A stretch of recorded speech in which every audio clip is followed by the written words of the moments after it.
తెలంగాణలో అధికారంలో ఉన్న కాంగ్రెస్ పార్టీలా రోజుకో లొల్లి నడుస్తుందిలా. పార్టీ అధికారంలోకి వచ్చి 2.5 ఏళ్లు దాటింది. జనానికి ఇచ్చిన హామీల సంగతి ఏందని బీఆర్ఎస్ పార్టీ నాయకులు ఇప్పటికే కాంగ్రెస్ పార్టీని చెడుగుడు ఆడుకుంటుండ్రు. ప్రెస్ మీట్లు పెట్టి అధికార పార్టీ వాళ్ళను గట్టిగానే అరుచుకుంటుండ్రు. అధికార పార్టీ వాళ్ళు అవినీతి చేస్తుండ్రని, ఊరు పేరు లేని వాళ్ళకు సుతంగా ఇష్టం ఉన్నట్టు భూములు గట్ట పెడుతుండ్రని సర్కారు వాళ్ళని కడిగి పాడేస్తున్నారు. ఈ తలనొప్పులు సాలన్నట్టు ఇప్పుడు కొత్త సిక్కులు వచ్చి పడుతున్నాయి. ఇంతకీ అవి ఏందంటారా? మీరే చూడుండ్రి.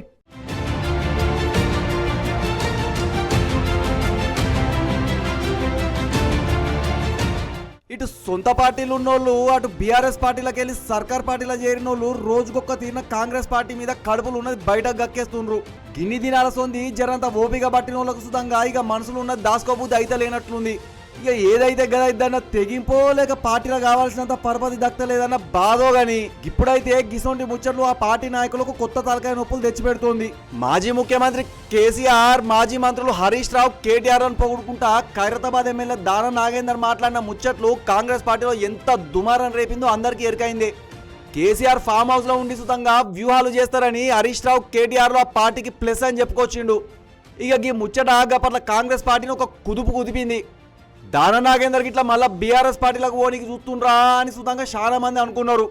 గా ముచ్చట ఓడక ముందే బాన్స్వాడ ఎమ్మెల్యే పోచారం శ్రీనివాసరెడ్డి మాట్లాడిన ముచ్చట్లు అగ్గిని ఇంకింత రాజేసింది.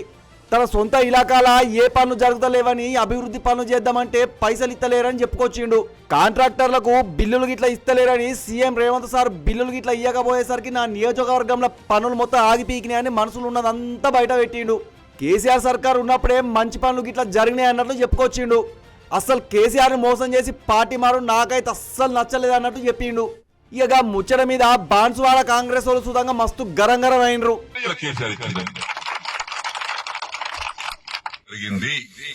గంట పద చెప్తున్నా, ఎవడు నాకు చెప్పాల్సిన అవసరం లేదు, నేనే సాక్ష్యం. అన్నం పెట్టుడు పరిస్థితి కష్టం కదా.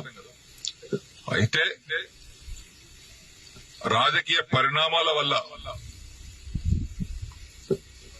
కొంతమంది దౌర్భాగ్యాలు చేసినటువంటి బాధల వల్ల నేను కొంత నిర్ణయం తీసుకుని మారాల్సి వచ్చింది.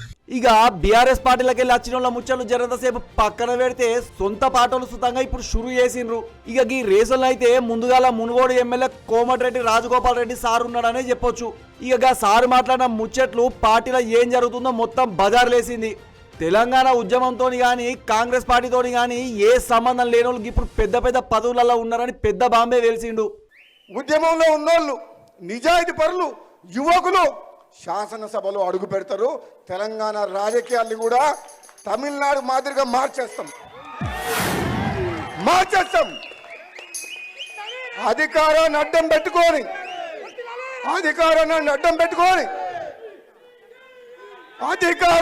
పెట్టుకొని అభివృద్ధి పేరు మీద లక్షల కోట్లు దోసుకుంటున్న ఎమ్మడి పడతాం. దోపిడికి వ్యతిరేకంగా పోరాటం చేస్తాం. మేము నిజాయితీ పరులం అని చెప్పేసి మా సహనాన్ని, మా ఓపికని చేతగానితనంగా భావించొద్దు. అవసరం వచ్చినప్పుడు విద్యార్థుల కోసం, నిరుద్యోగుల కోసం, యువకుల కోసం, రైతుల కోసం, పేదల కోసం, మా అక్క చెల్లెల కోసం అవినీతికి వ్యతిరేకంగా పోరాటం చేసి యుద్ధం చేస్తాం. భయపడేది లేదు.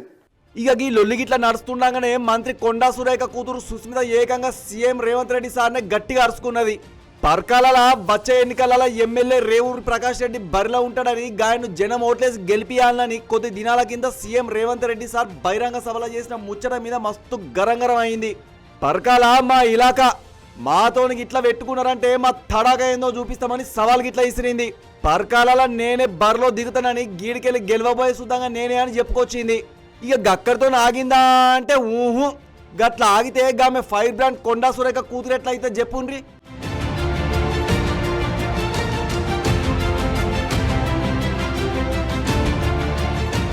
సీఎం అయినాక రేవంత్ రెడ్డికి కళ్ళు నెత్తికెక్కినాయా అని సుతంగా గట్టిగా అరుచుకున్నది. నన్ను గిట్లా గెలికితే మీ అందరి బండారాలు బయట పెడతానని వార్నింగ్ సుతంగా ఇచ్చింది సుస్మిత.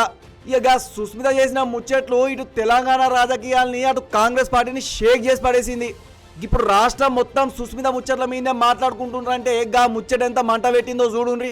ఈ రోజు నిన్నొచ్చి నెక్స్ట్ ఎలక్షన్ గురించి మాట్లాడినావు కదా, 2 ఎలక్షన్ల తర్వాత రేవూరు ప్రకాష్ రెడ్డిని గెలిపియాలి అని చెప్పినావు. రేవూరు ప్రకాష్ రెడ్డి అంటే పర్కాలకి తెలియదు, పర్కాల అంటే రేవూరు ప్రకాష్ రెడ్డికి తెలియదు ఎలక్షన్ల మొదట. అవునా కాదా? ఎవరు వచ్చిండ్రు? కొండా మురళి వచ్చి తిరిగితే రేవూరు ప్రకాష్ రెడ్డి గెలిచిండు.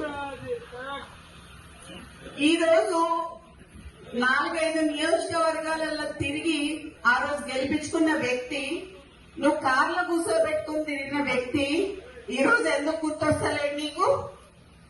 అంటే ముఖ్యమంత్రి అయితే కళ్ళు నెత్తికెక్కినాయా అని అడుగుతానా నేను నిన్ను?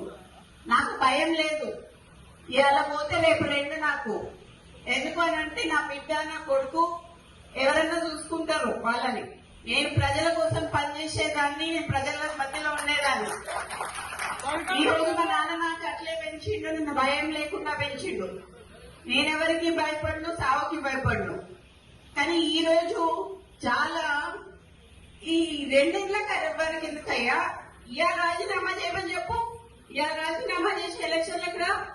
నా ఇల్లు ఇక్కడ మంచినీళ్ళు ఉన్నది, 3 అంతస్తుల బిల్డింగ్ నీకు ఇస్తా. వచ్చి అక్కడనే ఉండి రేవూరు ప్రకాష్ రెడ్డికి నువ్వు వచ్చి క్యాన్వసింగ్ చేయి. రేవూరు ప్రకాష్ రెడ్డి గెలుస్తాడా లేకపోతే కొన్న కుటుంబంలో ఎవరి నుంచి గెలుస్తాడు? సీఎం రేవంత్ రెడ్డి మీద, ఎమ్మెల్యే రేవూరు ప్రకాష్ రెడ్డి మీద సుస్మిత మాట్లాడిన ముచ్చట్ల మీద కాంగ్రెస్ పార్టీ అధిష్టాన పోలు మస్తు గరంగరం అయ్యిండ్రు. మంత్రి కొండా సురేఖకు నోటీసులు గిట్లా పంపి 3 దినాలలో వివరణ ఇవ్వాలని ఆదేశించింది పార్టీ అధిష్టానం. కూతురు మాట్లాడిన ముచ్చట్ల మీద మంత్రి కొండా సురేఖ సుతంగా సంజాయిషి ఇచ్చుకొచ్చింది. సుస్మిత మాట్లాడిందంతా ఆమె పర్సనల్ అభిప్రాయాలని చెప్పింది. గా ముచ్చట్లకు నన్ను లాగొద్దని, నాకు సంబంధం లేని ముచ్చట్ల వివరణ ఇవ్వడం సుతంగా కరెక్ట్ కాదని చెప్పుకొచ్చింది. ఇక షోకాజ్ నోటీసును వెనక్కి తీసుకోవాలని మంత్రి కొండా సురేఖ కమిటీ చైర్మన్ మల్లు రవికి లేఖ రాసింది. ఇక చూడాలే కాంగ్రెస్ పార్టీలకి లొల్లి ఇంకెన్ని దినాలకి ఇట్లా నడుతుందో.